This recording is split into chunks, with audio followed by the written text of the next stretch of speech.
Bună seara și v-am găsit la un episod nou. Suntem spați, după cum v-am promis. Aici pe zonă, l-avem aici alături de noi pe bulangiul ăsta de Denis. Să-mi bag pula în strigoi tăi de acasă, băi, bidon torticiești. Băi, după atâta timp, m-ai chemat aici la emisiune, tot în studioul ăsta și tot n-ai făcut curat. N-ai făcut nimica cu ai, deci n-ai făcut nimica. Adică ce vrei să spui? Păi, du-te în pula mea de aici, că ești jegos, marșen pula mea, că ai slobos la gură. Băi, hai mă, termin o temă cu cuvintele astea, mă. Bă, lasă-mă în pula mea că ești exagerat acum. Câte luni au trecut, mă, de când n-am mai făcut noi emisiunea asta, eh? Zi-mă câte luni, mă. Bă, n-a făcut și el un pic de curat în pula mea. N-a făcut, ia uite, măi, moi. Ce-s astea, șosete împuțite? Căcat, hai pe bune. Hai, începem emisiunea acum, nu? Deja am început, mă. Bă, du-te, mă, că glumești. Vorbesc serios. Hai, mă, du-te în pula mea. Băi, eu știu că hai că înjur mult, nu zic că nu înjur mult, da. Bun, la și pula mea n-ai curățat tu studioul ăsta, te-ai făcut de căcap aici, uite, șosetele lui Black, da? Tu ești frate sunt mai mare, bag pula în frac tu, șentenii. Eu tot n-am înțeles care este problema ta. Păi coaia ai șosetele împuțite, du-te în Hristosul, mătii. Ia uite, ia dacă mă uit acum, da, și bag blițul pe camera aici, da? De față cu toată lumea te fac de căcat, du-te în căcatul meu de aici, din moi. Bă, faci curat. Fac în fiecare zi, mă. Hai, mă, serios. Eu lăsăm glumile deoparte. Motivul pentru care Să-mi belești pula. motivele pentru care Și cu dinții și cu gura ei. lăsați-l, nu mai băgați în seamă.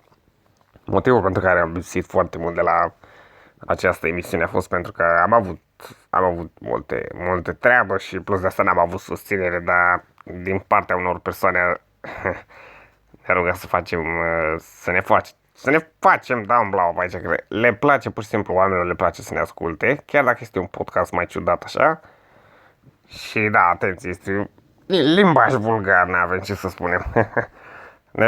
El este Denis, dacă nu-l cunoașteți Și să-i belești pula lui Denis. el vorbește mai vulgar, așa nu mai băgați în seamă. Și asta e treaba. Nu știu ce zice el aici despre studio, că miroase, că nu știu cum, că sunt țânțari. Acum câteva luni l-a luat pe ăsta la bătaie, pe frate meu, l-a băgat în frigider, i-a băgat... I-a băgat pula în cur. Băi, hai că am venit și eu în cava și gura voastră. Tu de unde e pula mea ai răsărit? Din căcatul pulii? Uai, Sfântul Petru, du-te adu ranga aici te spânzură.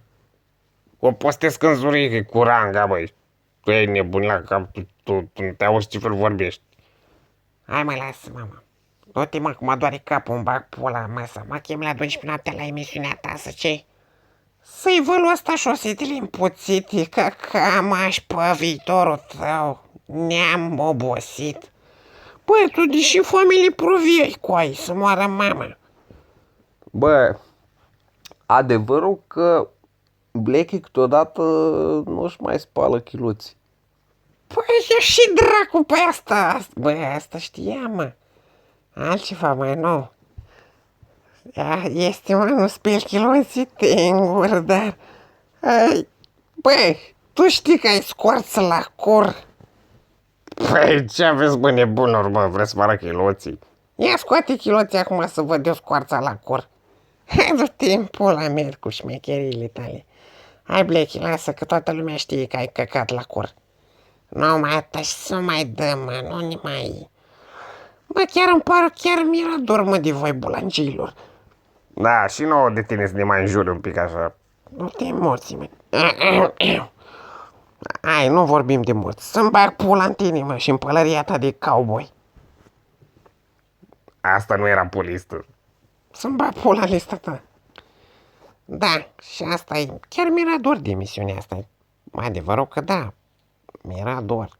După atâta vreme, hai să vă spunem ceva, noi suntem niște persoane așa mai handicapate așa de felul nostru. Dacă n-ai un împuțit cu scoarță la cur, dar nu mai vorbesc, la iar să supără muie. Hai mă, lasă. Și lasă, măi, că nu e adevărat și du-te în pula mea din nespălat. Mănâncă pielea de jecos ce ești, băi, căcat cu ochi. Ai floci la cur, mai unde timp? A, de fapt, stai că eu nu ți-am văzut flocile, dar se vede prin pantaloni aia transparent, zici că... Băi, tu... Hai spun un secret, băi, Blechi. Ia zi. Bă, dar văd că numai de mine te legi așa un pic. De ăsta la altul nu te legi? Să-mi bag pula și în altul. Mai serios.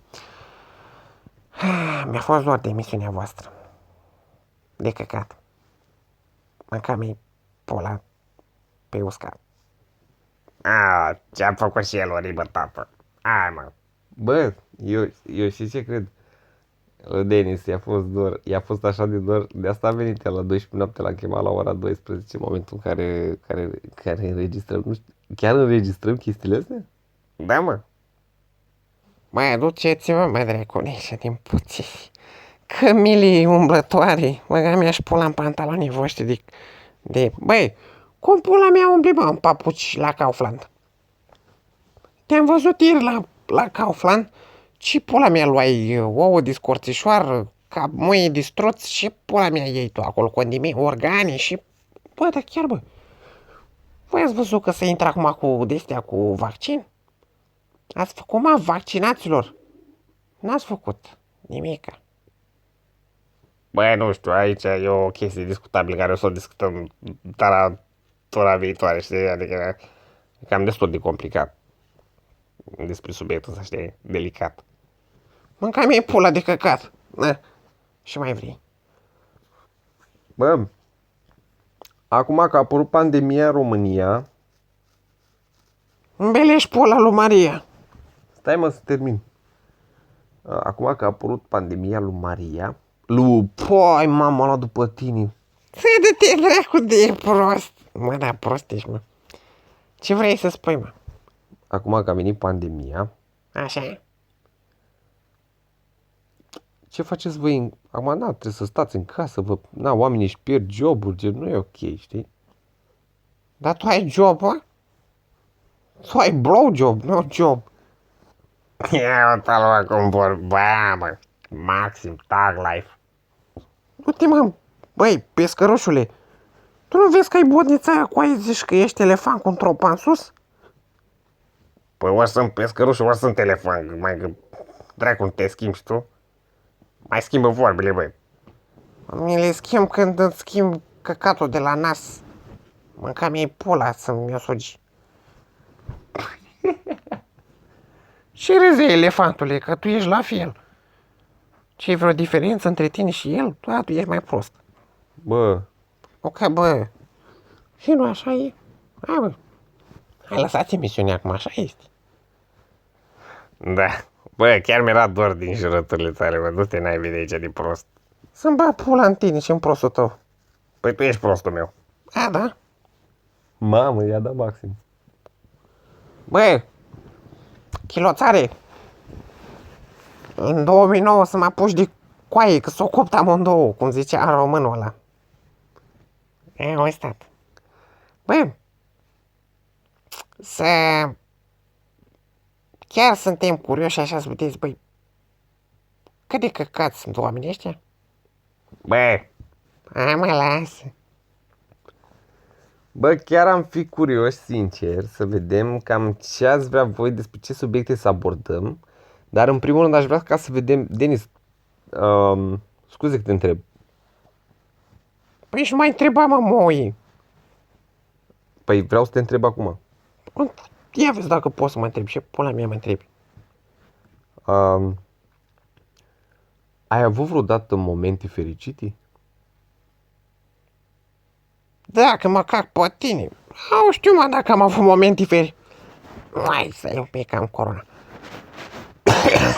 Wow, mama! Bă, covorul lui mama. Să-mi bag pula în covorul tău! Și ai făcut mai scuipa flegma pe covor? Bă, stai un pic, bă. Stai, serios acum. Stai. Ce faci, bă? Stai mă un pic. Asta e covor. Băga mi-aș pula. Mamă. Bă, Blechi, asta nu mai este la curățat, bă, etapă. Mamă, dar ce-am scuipat, bă, în chiuvetă. Bă, ai scuipat în cuvetă, bă. Să mă apuci din manivelă. Haide, băi. Ne vedem tura viitoare cu altă emisiune? Sau... Clar. Dacă vreți, mai băieți, mai facem emisiuni din astea. Nouă chiar ne place să discutăm împreună, dar nu subiecte din astea. Vă rog eu frumos, mai schimbați și voi subiectele astea. Nu, de când vorbim aici, mă mir cum din ați vorbit de căcat. De beșini. Păi, normal că prima oară la emisiune, când am venit ăsta s-a căcat la baie, da? Din mirosea ziceai că vecina, cred că vecinii de sus acolo, cred că ei sunt morți dacă caută vine DNA-ul, GNA-ul cum am dat la poliție, o găsește pe tantilena sus acolo moartă, că o ieși căcatul din țeavă, o căcatul lui Black, o ieși duhoarea prin țeavă și o intrat la tantilena în casă. Ați înțeles? O intrat la tantilena în casă și tantilena s-a bușit. S-a bușit așa de pământ, bă. Am lăsă-mă că nu mai aud eu zgomot de la vecina de sus. De-aia s-a căcat ăsta pe aici prin canal. Și cu bidonul ăla turtit, coi, este în baie un bidon turtit. Bă, voi vă căcați în bidon? Sau ce aveți acolo? Chiar așa, băi, chiar sunt curios. Acum, fără catering. Și pula mea aveți coi. Nu, acum serios. Hai că vorbim. Am și eu un moment serios. Ce dracu mai cu bidonul ăla în baie? Mă, noi mai put... Bă, nu te râd de tot timp. Hai, spune. Noi mai punem... Așa? Ce puneți? Căca la cur? Stai mă să te explic. Noi mai punem murături. Și pentru că noi nu avem beci, Și puneți-i murături? Du-te, băi, dracului. Nu te cred, bă. da mă, noi mai punem murături. La baie. Da mă, chiar am niște murături, serios. De ce dracu ai pune cu ai murăturile la baie? Să nu le mănânci cineva. Că le mănânc, îl vezi pe Blechi că bagă murături la gură. Mamă! Bă, chiar, bă. Bă, dar chiar și eu m-am întrebat ce este în bidonul ăla. Tu știi că eu nu l-am desfăcut niciodată, Blechi? Eu acum vă spun, sincer, chiar am niște murături acolo. Și dracu ți coaie de animal. Și, bă, pe bune acum, ce pula mea ți în bidonul ăla? Coaie de cal. Le mănânci noaptea, de asta ești tu așa, ai bârnăul ăla așa ca la Pinocchio. Bă, terminați cu Caterinca, dar n-avem beci. A unde dracu vrei să le ții? Bă, dar stai un pic, dar tu ții murăturile pe timp de vară? Păi... nu se ține așa? Nu, acum, când vine să râd, că să râd de handicapatul ăsta, Hai mă zi. Bă, dar chiar mie nu mi-ai spus că ai murături, pe bune. Băi, bă, pune și fractul nu știe că ai murături. Bă, murăturile în pula mea să pune iarna. a, da? Bă, tu ești tâmpit. Scoate murăturile, mă, de acolo, că s-o căcat acolo. Bă, o făcut fermentații murăturile, tu ești nebun. De-aia miroase, bă, în studioul ăsta așa. Haide, băi, că ați rezolvat. Atâți-mi banii. Nu, mai nu. Sunt bune, mă, că am mâncat și săptămâna trecută. Te-ai căcat ouă și pula mea că ai mâncat. M-am urât. Băi, cum să... Băi, Black, eu te credeam băiat deștept, bă. Pui murăturile acolo, dă-te în pula mea de prost. Dar unde vrei să le pun, mă? N-am beci, mă. Pe bune, acum, n-am niciun beci. Hai, acum o luăm serios. Nu am niciun beci. Unde naiba să le țin? La țară nu locuiesc. Locuiește în pulă cu satelitul. Cu mamaia de la grajd. Pui murăturile la baie, mă? Păi dacă vine cineva și vrea la baie, vede la murăturile acolo, ești nebun? Da, mă, nu te râdi, serios. Tu ai intrat acolo, te-ai ca pe bidon și până mi-ai făcut acolo. Bă, băieți, ce să vă spun, mă? Doamne ajută, mânca mi-a pula. Da, ne vedem, băieți, cu un alt episod. Ce să mai spun? Ăsta bagă murături la baie, să crede ciocoflendi. Bă, eu o să-ți dau într-o zi să mănânci murăturile alea. Ia uite, vrei să mă omori? Du-te, bă, dracu, că eu nu mănânc murături de lești nebun. Bă, poți să-mi dai și 1000 de dolari, acum americani de ăștia. Nu îți mănânc eu murăturile alea. Bă, frate, tu de asta ești așa, mă. De-aia creierul tău nu mai rulează. Ca la Windows XP când se blochează. Și are și rimă, mânca mea pula pe falează.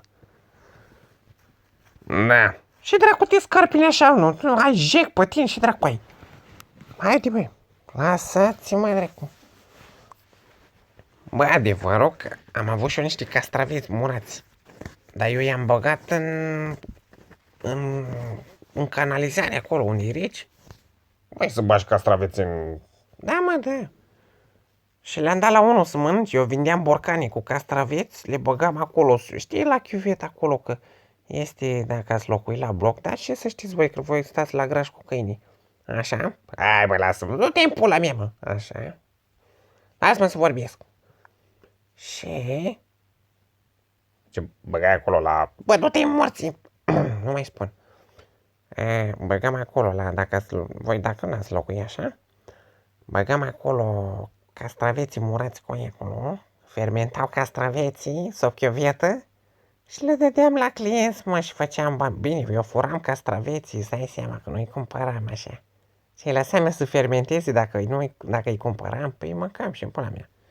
Dar voi stați cu murăturile cu ei la baie. Hai, mă, serios acum, e ceva normal chestia asta? Pe bune acum. Asta nu e normal, frate. Poate, da. Că poate, este adevărat. Și acum ce o să faci cu murăturile alea? Câte kg ai de murături? 10 kg jumate are bidonul. Bă, lasă. Da, mă, da.